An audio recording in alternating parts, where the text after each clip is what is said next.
Bonjour à toutes et bienvenue dans ce nouveau podcast de Femme à part, podcast dans lequel aujourd'hui nous allons parler principalement d'imagination mais aussi de sensibilité. On va voir un petit peu les points négatifs, les points positifs et spécialement les effets de l'imagination débordante de certaines femmes et comment éventuellement y remédier. Juste avant de commencer, je vous rappelle que pour me soutenir c'est très facile, vous avez juste à appuyer sur le bouton s'abonner juste en dessous de cette vidéo, de laisser un petit pouce bleu si ce podcast vous plaît, éventuellement un commentaire, n'hésitez pas à réagir, je suis toujours contente d'avoir vos avis, vos analyses pour compléter ce que je dis dans le podcast, donc n'hésitez pas. Et puis je vous invite aussi à jeter un coup d'œil, surtout si vous êtes nouveau sur cette chaîne, jetez un coup d'œil en barre d'infos, il y a beaucoup de liens avec les différents réseaux sociaux de Femme à part, le lien pour vous inscrire à la newsletter, également le lien pour acheter mon livre si ça vous intéresse, donc n'hésitez pas à regarder. Alors, pourquoi ce podcast sur l'imagination? C'est vrai que j'étais tombée, je crois, c'était dans un livre que j'avais vu cela, par rapport à...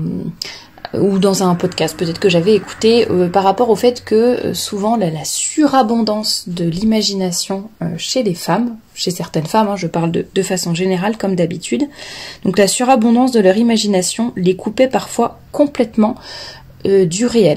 C'est-à-dire que certaines femmes se font tellement de films que parfois elles réécrivent ce qui s'est passé. Alors je pense notamment par exemple dans le cas de certains conflits avec les hommes par exemple, elles imaginent tellement de choses qu'en fait elles sont persuadées qu'elles n'ont rien fait, ou que, je ne sais pas, la dispute s'est passée comme ça, que la conversation c'était ci et ça, qu'elles sont hors de cause, que ce sont les hommes qui sont fautifs, etc. Et ça, voilà, ça m'avait vraiment intéressé d'entendre ça par rapport à l'imagination, et ça rejoint pas mal de choses que j'ai déjà dites au sujet notamment de la sensibilité, des émotions, etc. Je vous mettrai les liens d'ailleurs de certains podcasts que j'ai fait à ce sujet en barre d'infos sous cette vidéo. Alors, je vais commencer ce podcast par la définition que l'on trouve en premier sur internet quand on tape imagination dans Google. Donc il y a deux définitions. Premièrement, la faculté que possède l'esprit de se représenter des images ou d'évoquer des images d'objets déjà perçus. Donc l'imagination, premièrement, c'est la capacité à se recréer l'image de choses que l'on connaît déjà, qui existent, voilà.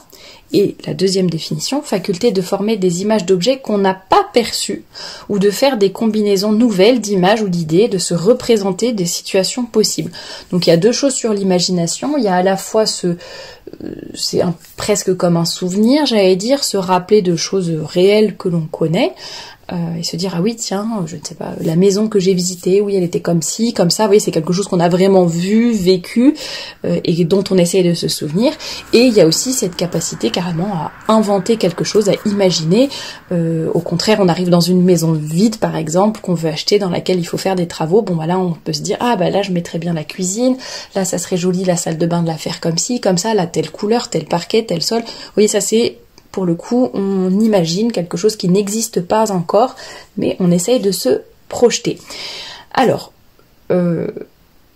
petit avertissement, avant de rentrer dans le vif du sujet et de voir un petit peu le positif et le négatif dans cette imagination, peut-être plutôt féminine. Alors s'il y a des hommes qui m'écoutent, n'hésitez pas à dire, ou je pense qu'en fait, peut-être que les hommes ont autant d'imagination que les femmes, mais la canalisent autrement et la rationalisent beaucoup plus. En tout cas, c'est comme ça que je vois les choses. N'hésitez pas à me dire selon votre expérience et ce que vous constatez autour de vous, et selon si vous êtes un homme ou une femme, justement.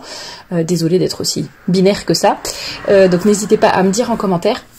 Mais donc, petit avertissement avant de commencer, c'est vrai que souvent on me dit, oui, mais tu critiques beaucoup les femmes, t'es toujours en train de dire qu'il y a tel défaut, on a l'impression qu'on est nul, etc. Enfin, vous n'êtes pas très nombreux à me dire ça, mais je l'ai déjà entendu, vu en commentaire une ou deux fois.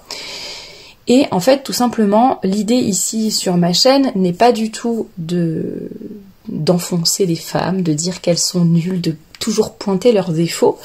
Le but déjà, c'est de mieux nous connaître nous-mêmes, donc et puis pour les hommes, éventuellement de mieux connaître et comprendre les femmes qui vous entourent.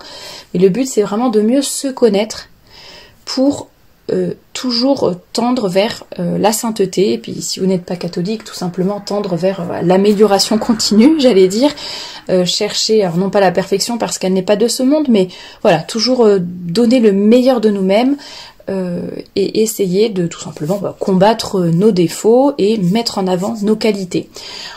Et donc effectivement, dans plusieurs podcasts, ça m'arrive de dire attention, les femmes, nous pouvons tomber dans tel défaut. Alors apprenons à canaliser, à faire attention, à mettre telle et telle chose en place pour faire attention à cela et nous améliorer. Parfois au contraire, c'est plus tiens, les femmes ont telle qualité, telle spécificité, n'hésitons pas à vraiment vivre pleinement cette vocation de femme et mettre en pratique toutes ces qualités féminines plutôt que d'essayer de ressembler aux hommes, et essayons de vraiment développer ce que nous avons et qui nous est spécifique.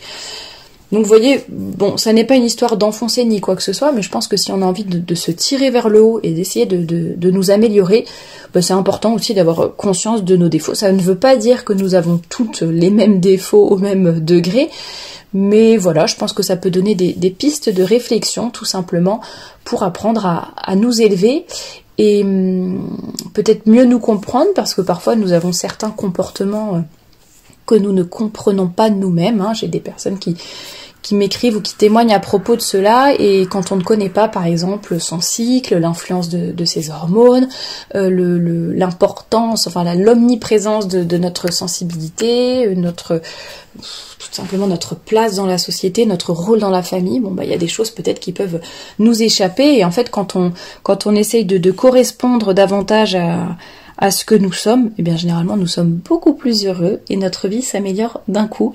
J'allais dire comme par enchantement. J'ai enregistré hier un témoignage avec l'une d'entre vous qui va être vraiment passionnant par rapport à cela.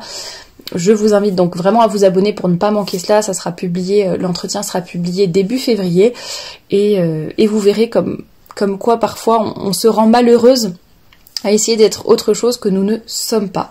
Et la vraie liberté, encore une fois, ça peut sembler être un carcan au début, un peu, j'allais dire, ces règles, le fait de devoir, les règles qu'on va s'imposer, le fait de devoir un peu lutter contre nos hormones, de devoir dompter notre sensibilité, etc. Ça peut paraître un carcan finalement, plutôt que de se laisser aller à nos passions, à nos envies. Et en réalité, c'est là que se trouve la vraie liberté, et celle de choisir le bien et ce qui est bon pour nous et ce qui nous rendra vraiment heureuses tout simplement. Alors après cet avertissement, je commence quand même pour faire plaisir à tout le monde et montrer que je ne suis pas négative et que je ne suis pas en train d'enfoncer les femmes. Je vais quand même commencer par ce qui est positif dans le fait d'avoir de l'imagination. Alors premièrement, j'en parlais tout à l'heure avec l'exemple de la maison. Premièrement, ça permet de se projeter plus facilement. Quelqu'un qui n'a aucune imagination, qui n'arrive pas à avoir certains rêves, j'allais dire presque, va avoir beaucoup plus de mal à se projeter et à voir un petit peu dans le futur. Il y a l'exemple de la maison, il peut aussi y avoir l'exemple de, je ne sais pas, pour sa vie professionnelle par exemple, ou pour une certaine vision à long terme de ce que peut être notre vie. Voilà, si on est vraiment, j'allais dire, bloqué dans l'instant présent, dans ce que l'on peut voir autour de nous, on va avoir du mal à, par exemple, faire des projets pour le futur, avoir une vision à long terme, se dire, tiens, professionnellement parlant, est-ce que je ne devrais pas évoluer vers telle ou telle chose? Vous voyez, on va avoir un peu du mal à voir plus loin que le bout de notre nez, j'allais dire. Donc c'est positif d'avoir cette imagination. Ça peut aussi nous permettre de nous évader un petit peu, j'allais dire, du quotidien. Parfois, on est un peu remplan-plan, métro, boulot, dodo. On n'a pas tous des vies complètement exaltantes et qui nous transportent au quotidien et qui sont pleines d'aventures, etc. Bon, ça dépend un petit peu, mais justement, c'est aussi le rôle de l'imagination. C'est à chacun de trouver, de voir dans le quotidien l'aventure, la nouveauté, de voir comment un peu transformer ce quotidien de façon positive, donc le rendre plus beau en quelque sorte. Donc voilà, moi je trouve que ça peut être positif dans ce sens-là, s'évader un petit peu de nos petites vies et de notre train-train quotidien. D'une certaine façon, ça peut permettre une certaine légèreté, une certaine innocence, parce qu'on va s'extraire justement peut-être un petit peu de tout ce qui est négatif, des mauvaises nouvelles, je sais pas, si le ciel est gris, qu'il pleut, qu'en plus il fait froid, et puis que je ne sais pas, on a été déçu par telle personne, et qu'en plus au travail c'est vraiment pas génial, et puis on vient de se disputer avec son conjoint, enfin j'en sais rien, il peut y avoir pas mal de petites choses. Voilà, si on a un peu d'imagination, ça va peut-être nous donner aussi une dynamique de allez, on y va, on change, on avance, on pense au futur, on se remet dedans et voilà, on va retrouver un petit peu peut-être d'enthousiasme par rapport à certaines choses. Ça peut aussi aider à faire beaucoup, j'allais dire, avec peu de moyens. Les personnes qui ont de l'imagination vont réussir à partir de petits objets du quotidien, un carton qu'on va récupérer quelque part, une palette que l'on va prendre devant le supermarché, des bouchons en liège, que sais-je, il y en a qui sont très créatifs, justement très artistes, et qui à partir de petites choses, sans forcément avoir beaucoup de moyens, vont réussir à créer des choses beaucoup plus grandes, beaucoup plus belles. Et ça, je trouve ça très intéressant. Donc cette capacité à faire beaucoup avec peu de moyens, on le voit assez souvent. Alors je ne sais pas si c'est particulièrement féminin, mais bon, notamment dans l'organisation ou la décoration d'une maison, il y a des personnes qui n'ont vraiment pas beaucoup de moyens financiers. Et en fait, la femme va réussir avec peu de choses finalement de faire un intérieur qui va être très agréable, qui va faire un foyer vraiment chaleureux, où on est bien, on y vit bien et on est content. Donc voilà, ça je trouve ça vraiment très positif.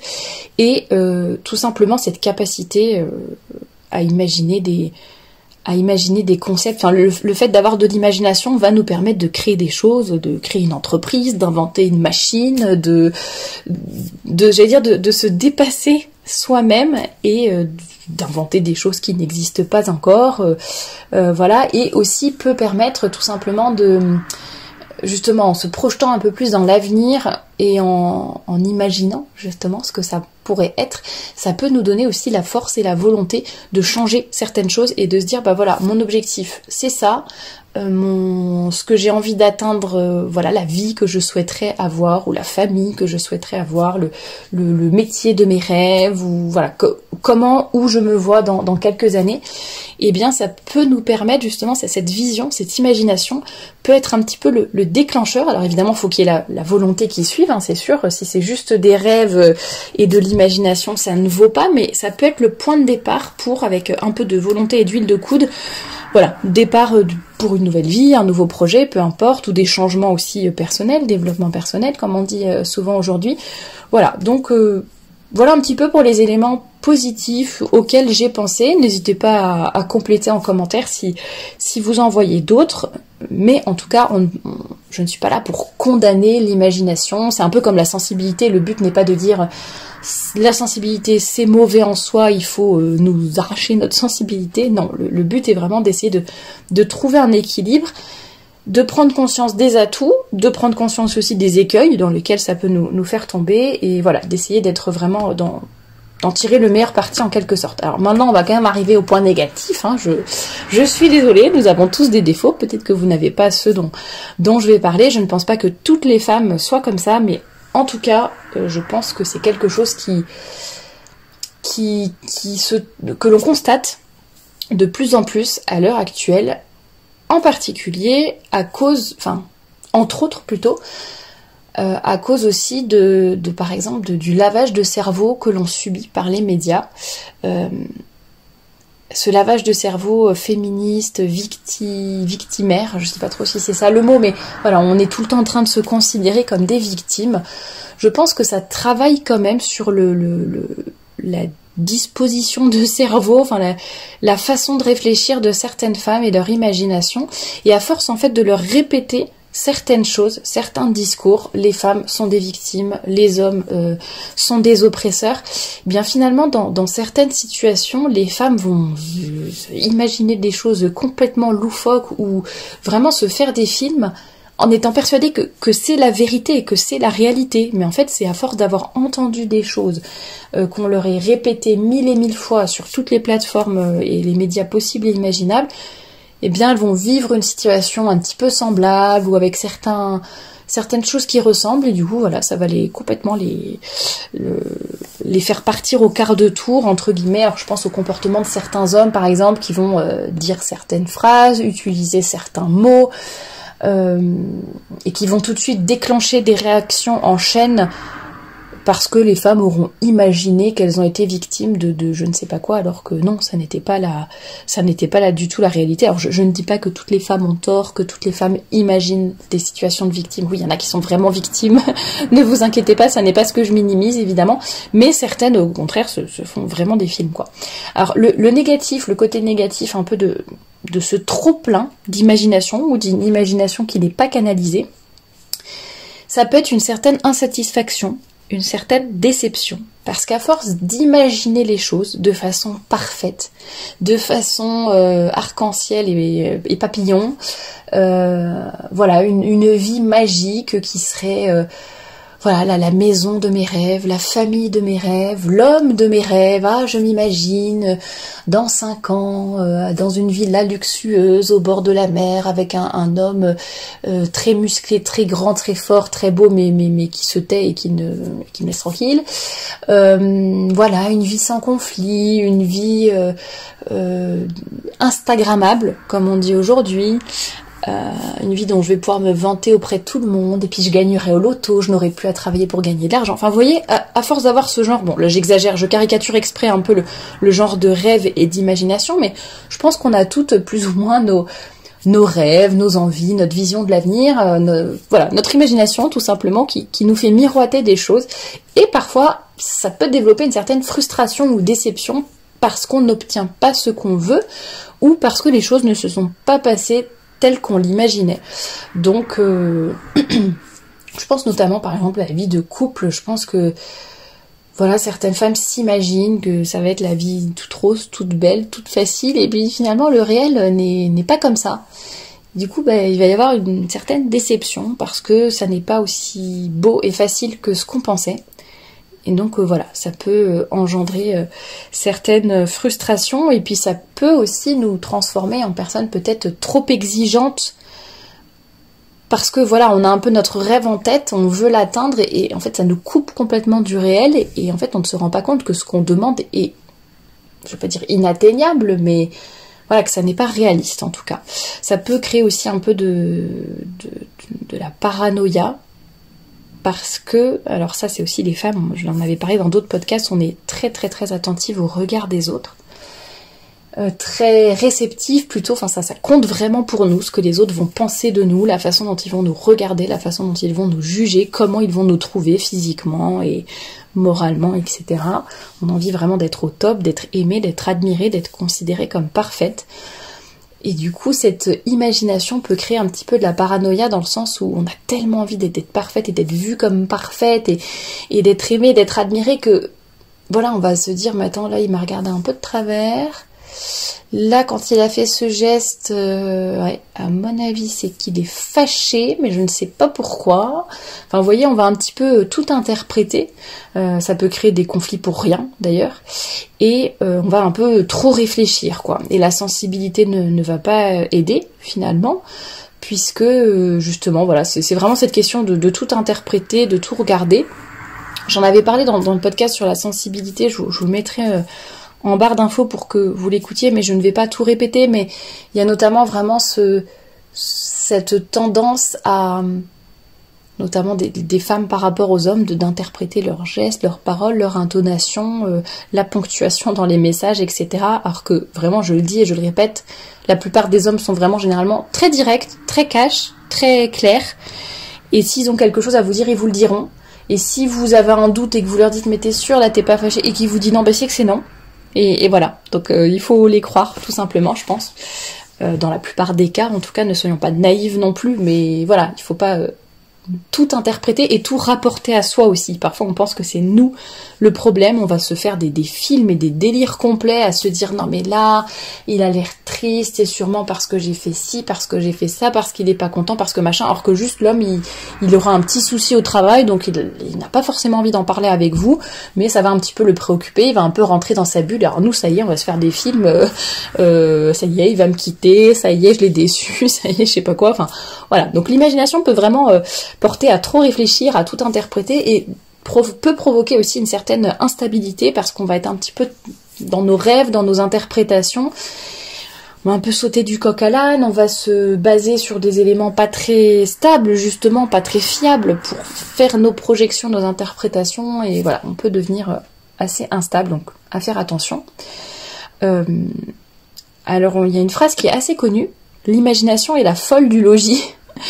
Et c'est vrai que c'est la folle du logis, quoi. Donc il faut apprendre à la maîtriser, tout simplement, à la canaliser. Elle a des côtés positifs, j'en ai parlé juste avant, mais il faut vraiment faire attention à la canaliser et à la dominer. C'est vraiment comme pour la sensibilité.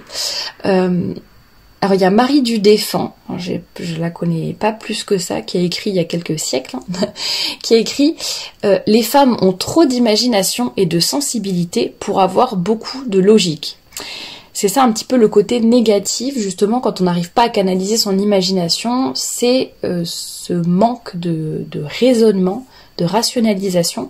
Je vous mettrai également le podcast dans lequel je parle de cela, des émotions, enfin du côté prédominant émotionnel des femmes et plus rationnel des hommes, sur lesquels il ne faut pas hésiter à nous appuyer, justement. Je vous parlais de canaliser l'imagination. Voilà, apprenons justement un homme qui nous dit « mais non, tu te trompes, mais non, c'est pas ça, mais non, tu te fais des films », voilà, écoutons-le aussi, enfin un homme de confiance, je veux dire, mais si vous avez dans votre entourage un frère, un père, un ami, un mari, peu importe, quelqu'un qui peut vous... Justement, quand vous avez un peu des doutes et vous dites est-ce que c'est mon imagination ou est-ce que je me fais des films ou est-ce que vraiment il y a quelque chose qui se passe, n'hésitez pas à demander conseil, pour prendre du recul aussi et justement canaliser cette imagination et essayer de d'effacer certaines images de votre tête et avoir la volonté de allez, ça je n'y pense plus, ça je ne l'imagine plus, voilà, je reste, comment dire, je garde la tête froide, voilà, c'est vraiment ça qu'il faut faire, parce que comme je le disais, les femmes, on a vraiment, je vais dire un problème, en tout cas, c'est difficile notre gestion du regard des autres et on a vraiment besoin de l'autre pour exister, pour être aimé et pour se sentir bien, et du coup ça nous fait imaginer un tas de choses parce que on a besoin de tout interpréter, d'interpréter le moindre geste, la moindre parole, la moindre intonation, le moindre coup d'œil pour pouvoir trouver des traces et des indices comme quoi on est aimé, on est admiré et que on ne déçoit pas les gens et que voilà. Et on ne veut pas de conflit non plus, donc ça ajoute encore beaucoup d'interprétation, un peu de déformation du réel ou de négation du réel. Certaines femmes pensent carrément que certaines choses sont arrivées telles qu'elles le disent ou telles qu'elles l'imaginent, alors que pas du tout. Mais elles y ont tellement pensé, repensé, je ne sais pas, à une dispute par exemple, ou à quelque chose comme ça, qu'à force de le tourner dans leur tête et de l'imaginer, de le réinterpréter, mais finalement elles sont vraiment, enfin... Bon, certaines ça peut être pour mentir, mais certaines elles n'ont même pas conscience qu'elles sont en train de mentir ou de vivre un truc mais qui ne s'est jamais passé. Donc vraiment faisons attention à cela, et même si ça ne va pas aussi loin, je pense qu'on peut avoir quand même tendance à réinterpréter le passé un peu à notre sauce, à réinterpréter les choses comme ça nous arrange, voilà, on a cette capacité justement à imaginer des choses qui fait que ça va venir facilement, et je pense qu'il faut avoir le courage de dompter cette imagination pour un peu plus s'ancrer dans le réel, admettre nos fautes, si nous avons commis quelques fautes que ce soit, ne pas arranger le réel. Alors oui, il y a un côté positif à arranger le réel, entre guillemets. Par exemple, une famille très pauvre qui vit hyper modestement, bon bah ça peut être utile justement d'avoir un petit peu cette imagination qui va nous aider à nous décrocher du quotidien qui n'est pas forcément facile et qui va nous aider à trouver le bonheur peut-être ailleurs que dans ce qu'on a sous les yeux. Donc oui, ça c'est le côté positif. Mais par contre, ne soyons pas trop détachés du réel non plus. Justement, les femmes, nous savons qu'entre l'imagination et la sensibilité, nous avons tendance à être un peu complètement sur un nuage. Donc je pense qu'il faut aussi s'ancrer les deux pieds sur terre et accepter de, comme je disais, se faire rationaliser par les hommes. Je le dis vraiment en une phrase, mais allez écouter le podcast si le sujet vous intéresse. Travailler sur notre sensibilité qui est vraiment aussi source de beaucoup d'imagination. Donc ça peut être un peu le conseil que je donnerais pour essayer de la dompter, vouloir la maîtriser, c'est-à-dire que oui, on a tous notre imagination, mais quand on sent que ça vient, quand on sent qu'on commence à interpréter n'importe quoi, quand on sent qu'on commence à se faire des films, c'est-à-dire stop, j'arrête de me faire des films.